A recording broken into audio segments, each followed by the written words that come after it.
दोस्तों आदाब। खैर मकदम आप सभी का हमारे प्रोग्राम रोजगार से कामयाबी तक में। मैं हूं सुंबुल शकील। दोस्तों जैसा कि आप जानते हैं कि हमारी यही कोशिश रहती है कि हम अपने इस प्रोग्राम रोजगार से कामयाबी तक के जरिए आपके मुस्तकबिल को बेहतर बना सके, और इसी कोशिश के तहत हम आज भी हाजिर हैं एक नई करियर फील्ड लेकर। दोस्तों आज हम आपको बताएंगे कि आप किस तरह से लॉ यानी कानून के शोबे में अपना करियर बना सकते हैं। दोस्तों लॉ एक ऐसा सेक्टर बनकर उभरा है जिसमें रिवायती वकालत के साथ साथ कई दूसरे करियर ऑप्शंस भी मौजूद हैं। एक ही डिग्री हासिल करके आपके पास कई दूसरे करियर ऑप्शंस मौजूद रहते हैं, जैसे कि आप लॉ की पढ़ाई करके कॉरपोरेट लॉयर बन सकते हैं, आपके पास जुडिशरी और पब्लिक सर्विसेज का ऑप्शन होता है, आपके पास मीडिया एंड पब्लिकेशन का ऑप्शन होता है, और आप गैर सरकारी इदारों में भी नौकरी हासिल कर सकते हैं। तो दोस्तों बिना देर किए आइए इस फील्ड के बारे में ज़्यादा जानकारी हासिल करते हैं, लेकिन सबसे पहले इस पैकेज के जरिए थोड़ा बहुत इस फील्ड को जान लेते हैं।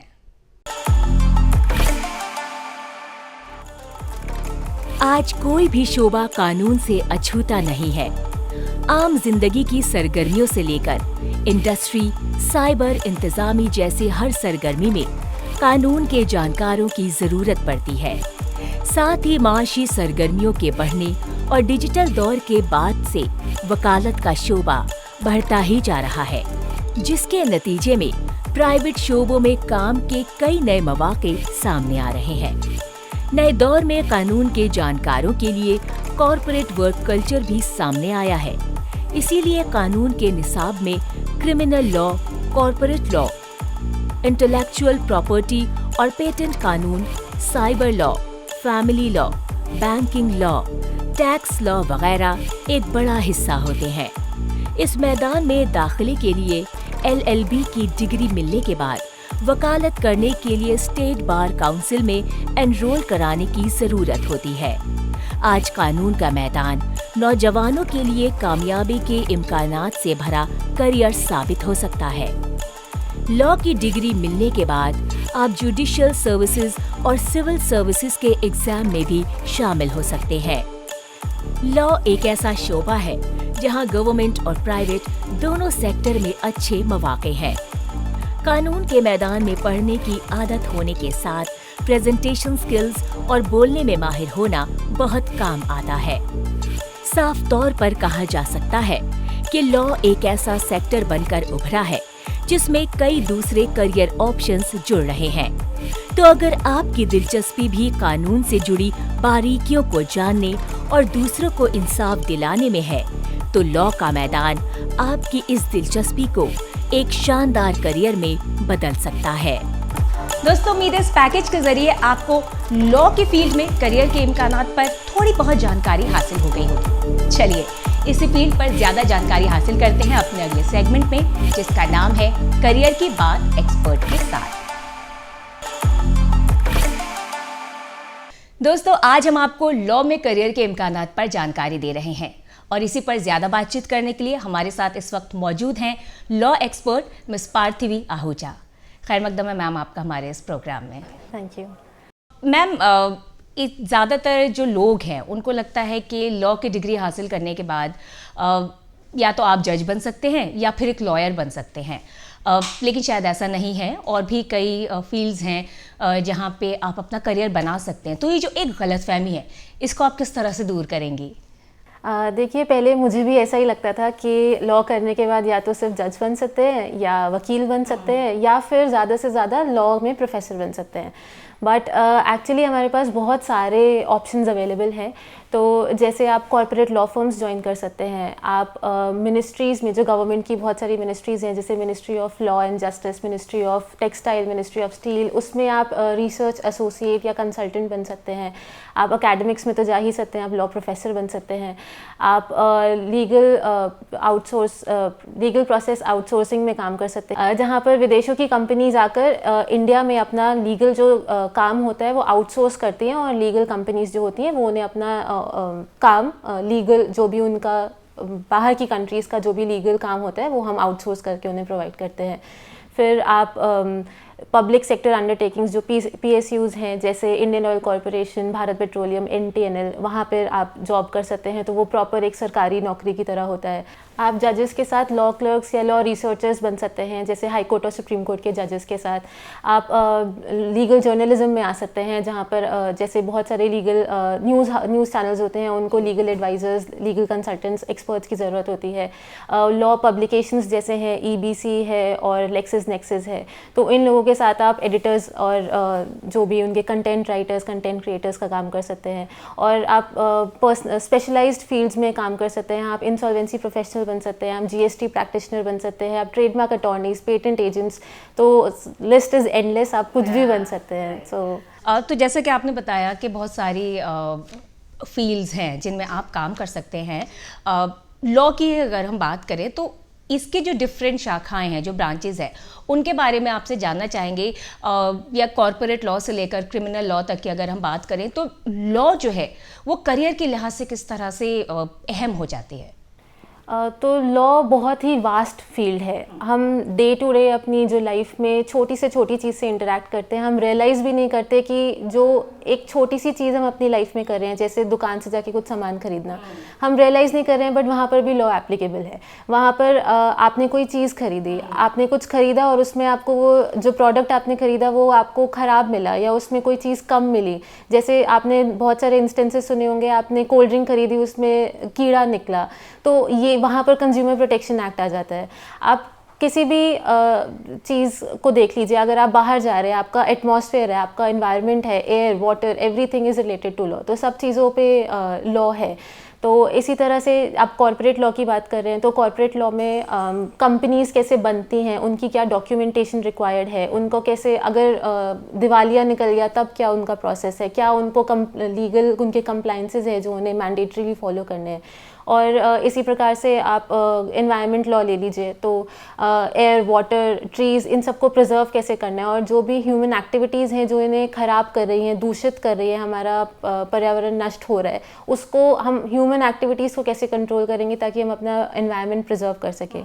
फिर क्रिमिनल लॉ में क्या क्राइम है, कौन सा एक्शन क्राइम है, क्या क्राइम नहीं है, उसके लिए कितनी पनिशमेंट है, क्या नहीं है, वो सब क्रिमिनल लॉ बताता है। देन अगेन मैट्रिमोनियल लॉज, जिसमें आपको डिवोर्स, मेंटेनेंस, कस्टडी, गार्डियनशिप, इन सब से रिलेटेड हमारा मैट्रिमोनियल लॉ काम मतलब पिक्चर में आता है। तो ऐसे ही बहुत सारे फील्ड्स हैं। अगर और हों तो जैसे इंटेलेक्चुअल प्रॉपर्टी राइट्स, तो इंटेलेक्चुअल प्रॉपर्टी इज समथिंग जो आप अपने माइंड से क्रिएट कर रहे हैं, तो जो वो इंसान क्रिएट कर रहा है, फॉर इंस्टेंस किसी ने बुक लिखा है, किसी ने एक पेंटिंग बनाई है, किसी ने जैसे दूरदर्शन का लोगो है, तो इन सब चीज़ों को कैसे प्रोटेक्ट करेंगे ताकि ये कोई और ना यूज़ कर सके हमारी इजाज़त के बिना, तो वो इंटेलेक्चुअल प्रॉपर्टी राइट्स वहाँ आ जाते हैं। तो ऐसे ही बहुत सारे लॉज हैं। तो करियर को लेके एवरी फील्ड हैज़ अपॉर्चुनिटीज़, आप किसी भी चीज़ में एक्सेल कर सकते हैं, किसी भी चीज़ में स्पेशलाइज कर सकते हैं। तो जैसे कि आपने बताया कि बहुत सारे अलग अलग शाखाएं हैं और ब्रांचेस हैं जिसमें आप अपना करियर बना सकते हैं। एजुकेशन की, तालीम की बात करें तो किस तरह के कोर्सेज कराए जाते हैं? जैसे आपने बताया ब्रांचेज हैं, क्रिमिनल लॉ है, कॉर्पोरेट लॉ है, या कॉपीराइट के लिए लॉ है, तो क्या ग्रेजुएशन मतलब ग्रेजुएट डिग्री हासिल करने के बाद कोई स्पेशलाइजेशन होता है या एक ही कोर्स में सब कुछ पढ़ाया जाता है? किस तरह के कोर्सेज कराए जाते हैं? तो इंडिया में 2 ऑप्शंस अवेलेबल हैं जो भी युवा लोग करना चाहते हैं लॉ की पढ़ाई। तो आप या तो अपनी 12th की एजुकेशन कंप्लीट करते ही आप 5 ईयर इंटीग्रेटेड कोर्स में एडमिशन ले सकते हैं, जो कि BA LLB, BBA LLB, कई यूनिवर्सिटी और colleges BCom LLB, BTech LLB भी आपको ऑप्शंस देते हैं, सो दैट आप एक अपनी फील्ड में, जैसे कॉमर्स का है कोई, तो वो BBA LLB या BCom LLB प्रेफर करेगा ताकि BCom के भी सब्जेक्ट्स रहें और LLB भी हो जाए। तो वो 5 ईयर इंटीग्रेटेड कोर्स है। इसके लिए आप क्लैट दे सकते हैं। काफ़ी यूनिवर्सिटीज़ आजकल BBA LLB या BA LLB ऑफ़र करते हैं। नहीं तो आप ग्रेजुएशन के बाद LLB 3 ईयर कोर्स में एडमिशन ले सकते हैं और फिर LLB कर सकते हैं। और अगर बात करें चूज़ करने की, तो किस तरह से एक स्टूडेंट चूज़ कर सकता है, लाइक कि मुझे 5 साल का कोर्स करना है या फिर मैं कोई भी किसी भी स्ट्रीम में ग्रेजुएशन करके फिर मैं 3 साल का कोर्स करूं, तो किस तरह से चूज़ करें? देखिए बहुत सारे फैक्टर्स आ जाते हैं। बीए एलएलबी जो 5 ईयर का कोर्स अगर हम देखते हैं तो उसमें आपका एक तो वो 5 इयर्स का कोर्स है। अगर आप ग्रेजुएशन करेंगे और फिर एलएलबी 3 ईयर का करेंगे तो आपको 6 इयर्स लग जाएंगे, और बीच में आपको एंट्रेंस एग्ज़ाम भी देना होता है एलएलबी के लिए। तो बाय चांस अगर आप नहीं क्लियर कर पाते हैं तो वो 1 साल आपका वहाँ वेस्ट होने का एक डर रहता है। तो इसीलिए आजकल लोग 5 ईयर कोर्स प्रेफर करते हैं इंस्टेड ऑफ पहले ग्रेजुएशन या एलएलबी। बट काफ़ी बच्चे अभी भी वही उसी रास्ते पे चलते हैं, क्योंकि कभी कभी क्या होता है, आप 12th के बाद अपना माइंड मेकअप नहीं कर पाते कि मुझे एलएलबी ही करना है, तो आप ग्रेजुएशन अपने कोर्स में करते हैं जिस भी फील्ड में आपने 12th किया है उसमें, और उसके बाद फिर आप एलएलबी का डिसाइड करते हैं तो आप एलएलबी कर सकते हैं। तो वो ऑप्शन आपके पास अवेलेबल है। और 3 ईयर कोर्स करने का एक ये भी फ़ायदा है कि जब आप ग्रेजुएशन करते हैं तो आप कुछ सब्जेक्ट्स ऐसे होते हैं जिसमें आप बहुत अच्छे से पढ़ पाते हैं। बीए एलएलबी में वो जो बीए के सब्जेक्ट्स हैं वो सिर्फ 2 साल तक रहते हैं, आप उतना शायद उसको डीपली उतना अच्छे से पढ़ नहीं पाएंगे जितना आप बीए में सिर्फ अगर इंडिपेंडेंटली बीए करेंगे तो उसमें पढ़ पाएंगे। तो वो एक स्पेशलाइजेशन आपका वहाँ पे थोड़ा सा आ जाता है, अंडरस्टैंडिंग थोड़ी बेहतर होती है। बिल्कुल। और मैम बात करें करियर बनाने की, तो किस तरह से तालीम हासिल करके जो एक नौजवान है वो अपने करियर की शुरुआत करता है? तो जैसे आपका बीए एलएलबी या एलएलबी कंप्लीट होता है, उसके बाद आप अपने जिस भी स्टेट में आप रहते हैं उस स्टेट बार काउंसिल में आप एनरोल करेंगे अपने आप को। उसमें एनरोल करने के बाद आपको एक एग्ज़ाम देना होता है, ऑल इंडिया बार एग्ज़ामिनेशन।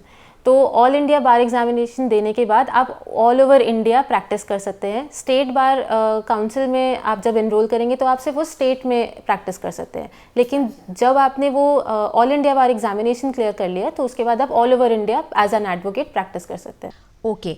और जैसे तालीम हासिल करते हैं, जब एजुकेशन लेते हैं तो किन किन एरियाज़ पर ज़्यादा फोकस किया जाता है? और ट्रेनिंग की बात करें तो किस तरह की ट्रेनिंग दी जाती है स्टूडेंट्स को? तो जब अगर हम कोर्स के स्ट्रक्चर के बारे में एक तरह से बात करते हैं तो कुछ तो मेन सब्जेक्ट्स हैं जो वैसे तो सभी कोर्सेज जितने भी आपके यूनिवर्सिटीज़ लॉ कोर्सेज कराती हैं वो बेसिक सब्जेक्ट्स आपके सेम ही रहते हैं। मेन सब्जेक्ट्स होते हैं constitutional law, criminal laws, civil laws जैसे कॉन्ट्रैक्ट एक्ट हो गया, प्रॉपर्टी लॉ है, मैट्रिमोनियल लॉज, फैमिली मैटर्स के लिए जो फैमिली लॉज हैं हमारे, कुछ लॉज वही रहते हैं, वो पढ़ाए सब जगह जाते हैं।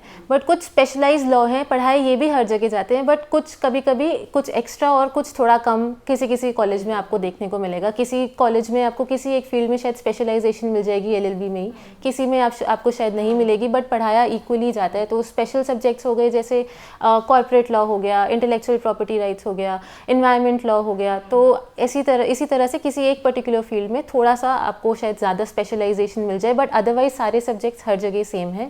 उसके बाद अगर हम बात करें प्रैक्टिकल ट्रेनिंग की, अगर हम देखें तो सभी यूनिवर्सिटीज़ आपको मूट कोर्ट्स करवाती हैं। मूट कोर्ट्स में आपको एक प्रॉब्लम दी जाती है जिसमें आप पक्ष और विपक्ष से आर्ग्यूमेंट्स करना सीखते हैं कि किस तरह से आप आर्ग्यू करेंगे कोर्ट में, किस तरीके से। तो वो एक मॉक कोर्ट प्रोसीडिंग्स की तरह आप उसे देख सकते हैं। फिर हमें क्लाइंट काउंसलिंग बताया जाता है कि क्लाइंट काउंसलिंग कैसे करना है, या मीडिएशन या नेगोशिएशन क्लाइंट्स के बीच में कैसे करवाई जाती है। तो वो सब भी थोड़ा बहुत लॉ कॉलेजेस में उसका एक आपको छोटा सा एक्सपीरियंस देने की पूरी कोशिश की जाती है कि आप स्टूडेंट ज़्यादा से ज़्यादा उस चीज़ को सीख सके। और स्किल्स की अगर हम बात करें, काबिलियत की बात करें, तो किस तरह के स्किल्स या काबिलियत होनी चाहिए नौजवानों में जिससे वो इस फील्ड में बेहतर कर सकते हैं? एक तो सब में एनालिटिकल थिंकिंग का एक उन्हें अपने आप में जगाना चाहिए एक चीज़, क्योंकि अगर हम एनालाइज नहीं कर पाएंगे हमारी प्रॉब्लम्स क्या हैं तब हम लॉ को उसमें इफेक्टिवली अप्लाई नहीं कर पाएंगे। दूसरा क्रिटिकल थिंकिंग भी होना चाहिए, हर चीज़ को क्वेश्चन ज़रूर करना चाहिए कि ये ऐसा क्यों है और ये इस प्रकार से इसी तरह से क्यों हो रहा है, ये दूसरे किसी तरह से क्यों नहीं हो सकता, क्योंकि तभी हम क्रिएटिवली अपने प्रॉब्लम्स का सल्यूशन निकाल पाएंगे। कम्युनिकेशन स्किल्स बहुत अच्छा होना चाहिए। आपको आर्ग्यू करना है तो आपको डेफिनेटली अच्छे से बोलना आना चाहिए। दूसरा है कि इंटरपर्सनल स्किल्स जो होते हैं, हम क्लाइंट्स के साथ किस तरह से रिलेशनशिप बनाते हैं, हम अपने सीनियर्स के साथ, अपने कॉलीग्स के साथ किस तरह से रहते हैं, उन सब चीज़ों से बहुत फ़र्क पड़ता है। आपकी पर्सनल डेवलपमेंट और ग्रोथ उस तरह से काफ़ी चेंज होती है विद टाइम। रिसर्च स्किल्स बहुत अच्छी होनी चाहिए, क्योंकि किसी भी फील्ड में आप जाएंगे, किसी भी सेक्टर में आप जाएंगे लॉ के, हर जगह आपको रिसर्च करना बहुत ज़रूरी है। आपको अपडेटेड रहना है, आपको देखना है कि आपके पास जो प्रॉब्लम है उसके ऊपर कितने जजमेंट्स आ चुके हैं, लेटेस्ट जजमेंट्स क्या हैं, आपके फेवर में कौन से हैं और आपके अगेंस्ट कौन से हैं, बिकॉज आपको सब पता होना चाहिए। एटलीस्ट जितना आपके पास प्रॉब्लम है उससे उस प्रॉब्लम को लेकर आपको सब पता होना चाहिए। आपको कोई एक्सपेक्ट नहीं करेगा कि आपको पूरा लॉ आना चाहिए, सारे लॉज आने चाहिए, बट जो प्रॉब्लम से आप डील कर रहे हैं उस प्रॉब्लम को क्या क्या लॉ गवर्न कर रहा है वो सारे आपको लॉज ज़रूर पता होने चाहिए। कॉरपोरेट का जो एक बढ़ते दायरे के बीच अगर हम बात करें कॉरपोरेट लॉ ग्रेजुएट्स की, तो किस तरह के करियर ऑप्शंस उनके पास हैं और ग्रोथ के क्या चांसेस हैं उनके लिए? तो कॉर्पोरेट लॉ में अगर आप स्पेसिफिकली जाना चाहें तो आप कंपनीज में इन हाउस काउंसिल बन सकते हैं। तो आप सिर्फ उसी कंपनी के सारे लीगल मैटर्स को डील करेंगे कि उस कंपनी के सारे कंप्लायंसेस हैं कि नहीं, उनके कोई रिस्क ऐसे तो नहीं ले रही है कंपनी जो आगे जाके लीगल प्रॉब्लम में फंस सकती है। उसके अलावा आप कॉर्पोरेट लॉ फर्म्स तो ज्वाइन कर ही सकते हैं। कॉर्पोरेट लॉ फर्म्स में सिर्फ लिटिगेशन रिलेटेड या केसेस रिलेटेड ही इश्यूज़ नहीं होते हैं, वहाँ पे आप कोर्ट भी जाते हैं, पर वहाँ पर आप उन टीम्स में भी काम करते हैं जिनका कोर्ट जाना नहीं होता, जो कंप्लाइंस रिलेटेड काम करते हैं या जो कंपनीज़ को कुछ जैसे कॉन्ट्रैक्ट ड्राफ्टिंग होता है, ड्यू डिलिजेंस का काम होता है, तो आप उन सेक्टर्स में भी एक्सप्लोर करके कॉर्पोरेट लॉ फर्म्स में जा सकते हैं। फिर आप कॉर्पोरेट फील्ड में आप दूसरी कंपनीज़, जैसे अब इंडिया में जैसे स्टार्टअप कल्चर बहुत बढ़ रहा है, तो हर स्टार्टअप को अपनी कंपनी में लीगल कंप्लायंस की ज़रूरत है, लीगल कंप्लायंस करने के लिए ऑफिसर्स की ज़रूरत है। आप कंसल्टेंसी दे सकते हैं दूसरी कंपनीज़ को, लीगल आप बहुत सारी कंपनीज़ को लीगल कंसल्टेंसीज दे सकते हैं, ज़रूरी नहीं है कि आपको एक कंपनी के साथ ही अटैच होने की ज़रूरत है। तो ऐसे कई ऑप्शंस आपके पास हैं जो कॉर्पोरेट लॉ प्रैक्टिस में अगर आप जाते हैं तो आपको मिल सकते हैं। और मैम कॉर्पोरेट लॉ में करियर बनाने के लिए क्या ख़ास चीज़ें ज़रूरी होती हैं स्टूडेंट्स के लिए, नौजवानों के लिए, जो उन्हें करनी है ताकि वो इस फील्ड में अच्छे से अच्छा अपना करियर बना सके? तो कॉर्पोरेट लॉ सिंस थोड़ा सा स्पेशलाइज्ड होता है, इतना जनरल नहीं है, तो आपको थोड़ा एक फील्ड पकड़ना होगा कॉर्पोरेट लॉ में जिसमें आप अच्छे से स्पेशलाइज कर सकें। उसकी सिर्फ नॉलेज लेना इम्पॉर्टेंट नहीं है, आप अपने लॉ कोर्स के ड्यूरेशन में ही इंटर्नशिप्स करिए अलग अलग लॉ फर्म्स में। आप वहाँ पे देखिए किस टाइप का काम होता है, क्या आप कर सकते हैं। ज़रूरी नहीं है कि आप जो सोचे वो आप कर भी पाएँ, क्योंकि बहुत अलग अलग तरह के काम होते हैं। आपकी किसी फील्ड में एक स्पेशलाइजेशन है तो आपको आगे चल के इंटरेस्ट, अगर आपका एक फील्ड में डेवलप्ड है तो आपको आगे चल के उस फील्ड में काम करना और काम और जनरेट करना आपको आपके लिए ईजियर होगा। इंटर्नशिप्स के अलावा आप सेमिनार्स, कॉन्फ्रेंसेस अटेंड करिए जो आपकी फील्ड से रिलेटेड है, वहाँ पर आप अच्छे से नेटवर्क कर पाएंगे, बिकॉज नेटवर्किंग इस फील्ड में बहुत इंपॉर्टेंट है। तो इसी तरह से आप अपने आप को ऐसे स्किल्स आप डेवलप करिए। कम्युनिकेशन स्किल्स आपके बहुत अच्छे होने चाहिए। रिसर्च अगेन हर फील्ड में इज़ वेरी इंपॉर्टेंट। उसके अलावा थोड़ा सा ये हर इंसान के लिए इम्पॉर्टेंट है आजकल, भले ही वो कॉर्पोरेट साइड में आए या ना आए, टेक savvy ज़रूर होना चाहिए। टेक्नोलॉजी अगर नहीं आएगा तो आप नहीं आगे बढ़ पाएंगे, आपको बहुत मुश्किल होगी आगे बढ़ने में। आपका टाइम लॉ करने के बाद पहले टेक्नोलॉजी सीखने में लगेगा, वो नहीं होना चाहिए, बिकॉज आजकल सब कुछ इलेक्ट्रॉनिक माध्यम पर हो रहा है, सब कुछ ई सर्विसेज हर जगह अवेलेबल है, सब कुछ डिजिटल इंडिया बन रहा है। तो आपको वो अगर आप पहले से ही आप सीख लेंगे तो आपको आगे चल के काफ़ी उसमें मदद मिलेगी। बिल्कुल।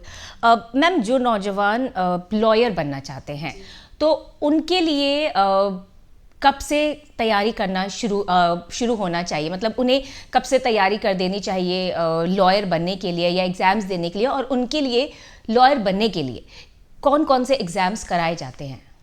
तो लॉ करने के लिए अगर आपको लॉयर बनना है तो 12th से आप स्टार्ट कर सकते हैं। 12th में आप अपने कुछ सब्जेक्ट्स जैसे पॉलिटिकल साइंस, हिस्ट्री और इंग्लिश, इन पे अच्छे से फोकस कर सकते हैं, इनका बेस स्ट्रॉन्ग कर सकते हैं। इसको करने के बाद आप 12th जैसे ही आपकी पूरी होती है, आपका रिजल्ट आता है, आप क्लैट का एग्ज़ाम दे सकते हैं जो कॉमन लॉ एडमिशन टेस्ट है। उसमें आप क्लैट देने के बाद आप NLUs, जो नेशनल लॉ यूनिवर्सिटीज़ है हमारी कंट्री में बहुत सारी, हर स्टेट की मोस्टली अपनी एक नेशनल लॉ यूनिवर्सिटी है, बहुत सारी प्राइवेट यूनिवर्सिटीज़ जैसे दिल्ली में ले ले, अगर इंद्रप्रस्थ यूनिवर्सिटीज़ हैं तो उसके सभी कॉलेजेस में एडमिशन क्लैट के थ्रू होता है। दिल्ली यूनिवर्सिटी में अभी recently 5 year course BA LLB का शुरू हुआ है, तो उसमें भी एडमिशन क्लैट के थ्रू होता है, तो क्लैट की प्रिपरेशन शुरू करें। उसके अलावा LSAT का एक एग्ज़ाम होता है जिसमें कुछ प्राइवेट यूनिवर्सिटीज़ एडमिशन्स लेते हैं।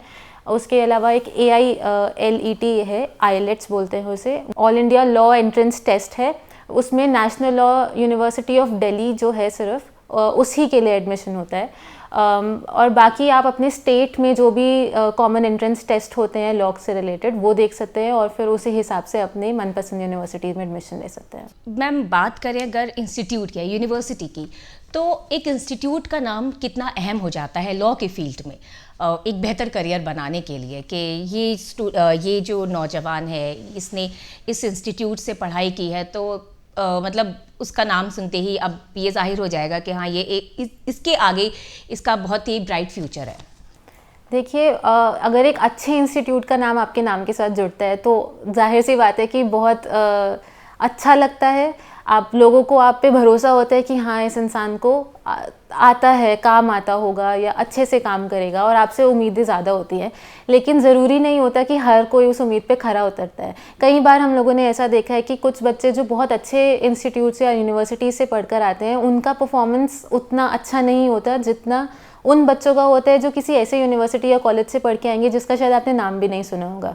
तो at the end of the day आपका काम आपके लिए आपकी पहचान है, आपकी यूनिवर्सिटी या कॉलेज का नाम नहीं।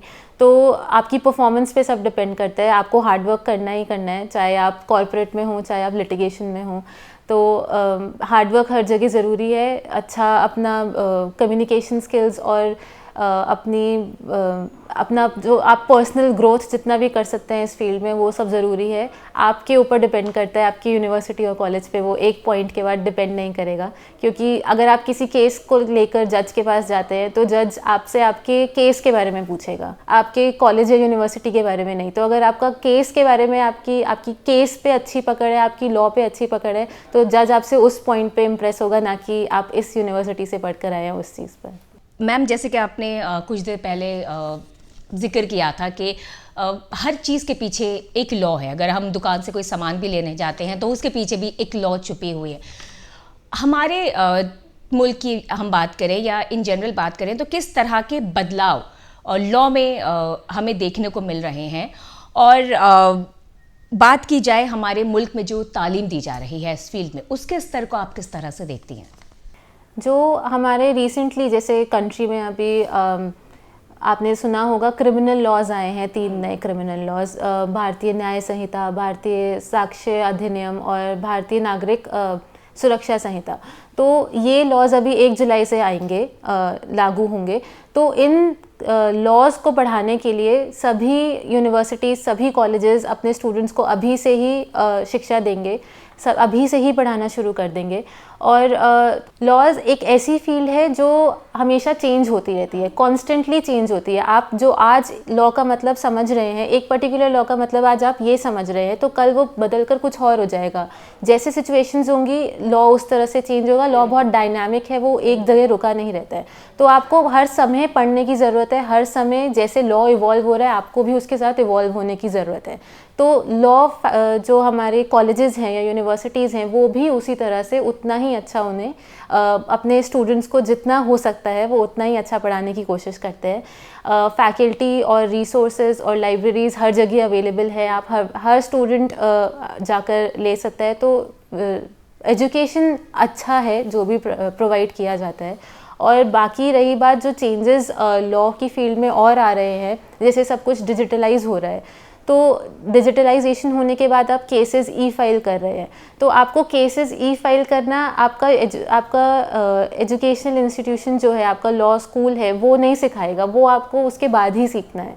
तो आपके लिए इम्पॉर्टेंट है कि आप टेक savvy रहें, आप लॉ जाने बेसिक, उसके बाद का आप कुछ चीज़ें ऐसी हैं जो आप बाद में ही सीख पाएंगे।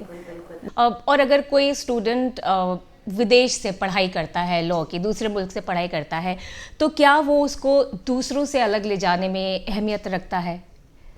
देखिए, वही बात है, बाहर अगर आप विदेश से पढ़कर आते हैं तो आपको एक दो चीज़ों में आप शायद दूसरे बच्चों से ज़्यादा अच्छा करेंगे, क्योंकि वहाँ पर आपको एक अलग पर्सपेक्टिव मिलता है चीज़ों का। आप वहाँ पर जाकर आपकी फैसिलिटीज़ थोड़ी बेटर होंगी, फैकल्टी थोड़ा अच्छा होगा, शायद आपको रिसोर्सेज ज़्यादा मिलेंगे।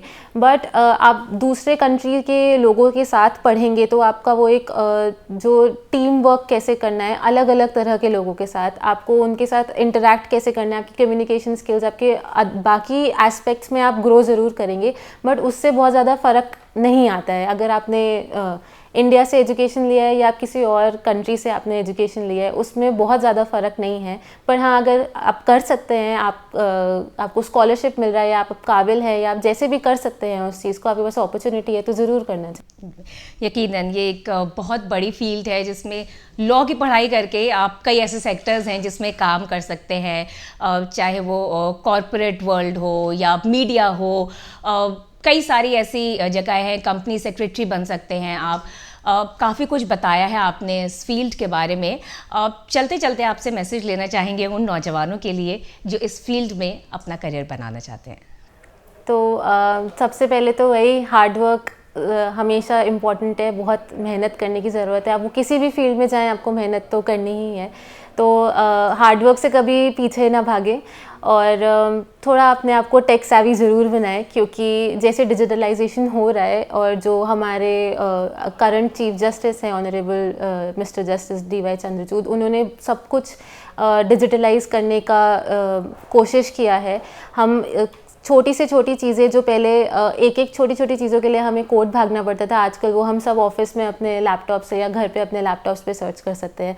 तो टेक्नोलॉजी इज़ वेरी इंपॉर्टेंट। उसके बाद इंग्लिश पे ज़रूर ध्यान दें, क्योंकि हिंदी और इंग्लिश दोनों ही इम्पॉर्टेंट है, बट इंग्लिश ज़रूर उस पर ज़रूर अपना अच्छा ग्रिप बनाएं, क्योंकि कोर्ट्स में सिर्फ इंग्लिश ही चलता है। और बाकी अपने इंटरपर्सनल स्किल्स, अपने सबके साथ नेटवर्किंग अच्छा करें।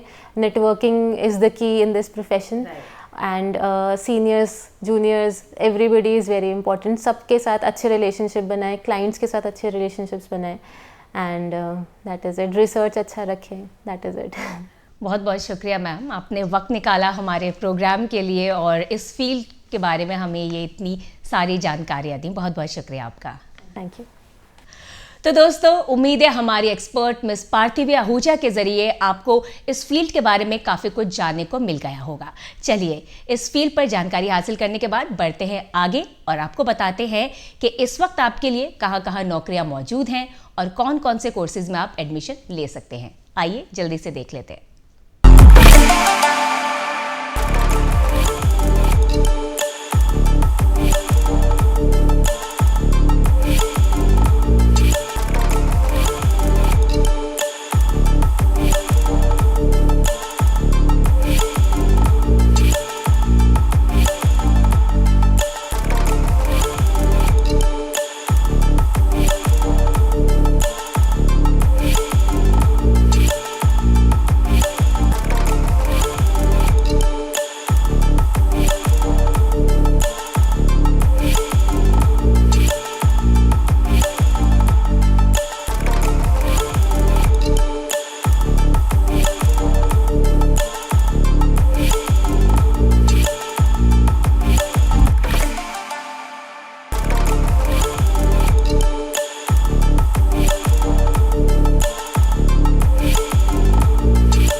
दोस्तों, उम्मीद है हमारा आज का एपिसोड आपको जरूर पसंद आया होगा।